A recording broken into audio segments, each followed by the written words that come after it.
Welcome back sa Chris Reality TV in Ilocos. Tip para sa ating mga kapamilya, make sure hindi kayo on a diet kapag pumasyal kayo sa vegan. Dahil hindi talaga kayo makakatanggi sa dami at sarap ng mga specialties nila. After pinakbit, bibingka and empanada, longganisa naman ang aming susubukan. What makes your longganisa very special? First of all, ma'am, yung quality, the taste, saka yung original na itsura po ng longganisa. So it starts with Yung raw meat po, ma'am. pork. From yung raw meat po, ma'am, ilalagay po yung na-slice na pork.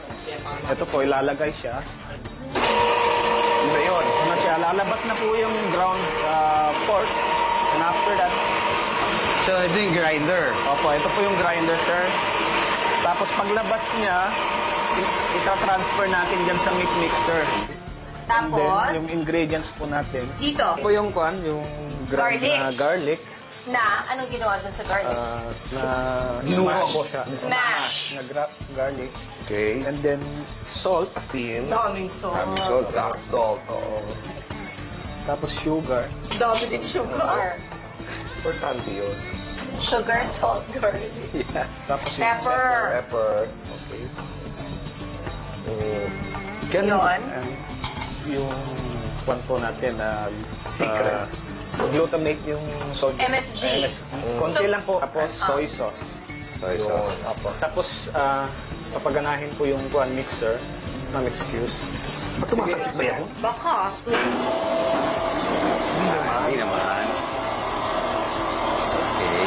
Minimix po namin yan, mga around 5 minutes po, ma'am, para maganda po yung pagkahalo. Halong-halo talaga. After 5 minutes of Manang- mixing, eto na siya. Scoop. May tanong ako, tapos tinatahe. Yes, ma'am. After na Fail ako dyan. Hindi ako marunong magtahe. dito sa linker, meat Linker linker. daw. Yan po yung dried na cancer na intestine ng baboy. Di ba? Opo. Sanitize na yan. Tapos, Tapos ipapasok po yung kwan dito sa... Hanapin yung butas. ay nagkakahangin. Opo. Kasi Hangin muna. kinocompress po niya yung meat. Ayan na. Yan na! Ay, ano ginawa niya? Para it starts on the other end. Oh, galing. Smart. After po that, Okay. ilagay po dyan. Tapos ganyan na. Tatahiyaan po na. O, paano yung tahi? Manang, tulungan mo kami. Yan, hindi ako marunong. I won't even pretend na Ay, dito marunong ka. ako magtahe. Go. Okay. Yan yung dulo. Yan yung dulo, oo. Dulo. Tatalian po muna yung First. Close. O, see? Sabi ko na sa'yo, may ganchillo effect Oh, eh. ikot-ikot Okay. lang. Tapos tutusokin. Oh, next na. Iikot lang, oh. Ba't tinutusok? Tutusokin po para matanggal po yung hangin doon sa loob. Para siguradong Siksik. siksik. Tapos, Bale, ini-air dry po namin. for how long? For about 10 minutes para matanggal po yung mga excess na tubig. Pagkatapos ng processing, tingnan natin kung paano ang tamang paraan ng pagpiprito ng vegan longganisa. Ito po, lalagyan po natin ng approximately 1/2 cup po na tubig. Water. Opo. Ay, ako mas madami. Oo, ako din. Parang, Parang half ng longganisa. Para lumabas yung juice talaga. Kahit na isabay na po natin, ma'am, okay okay. lang. Okay. Sorry. Yun, may bantusok when? Okay. Dito po, ma'am. Sa... Nauna?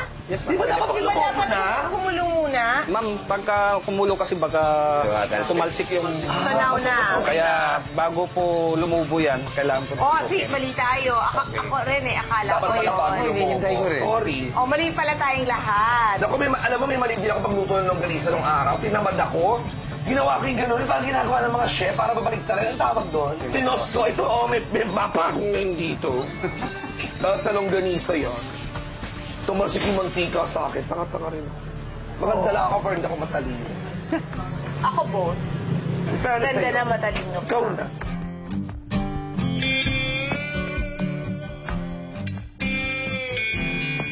Ayun na, pwede na. This is it. Titingnan na natin ang vegan longganisa ni Aling Sally.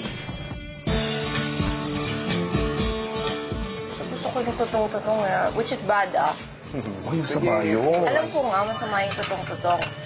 Sweet. Kasi na-dyan daw yun. Pasunog na, masama yun. Tapos doon ng cancer yun Kaya sa nga. ano. Melvin, ang sarap naman ang timpla nyo. Delicious. Super sarap. The proper way talaga to cook longganisa, pakuluan. Correct. Wala naman Ipo. tika. Tapos hayaan na lang sumingaw yung sarili niyang mantika.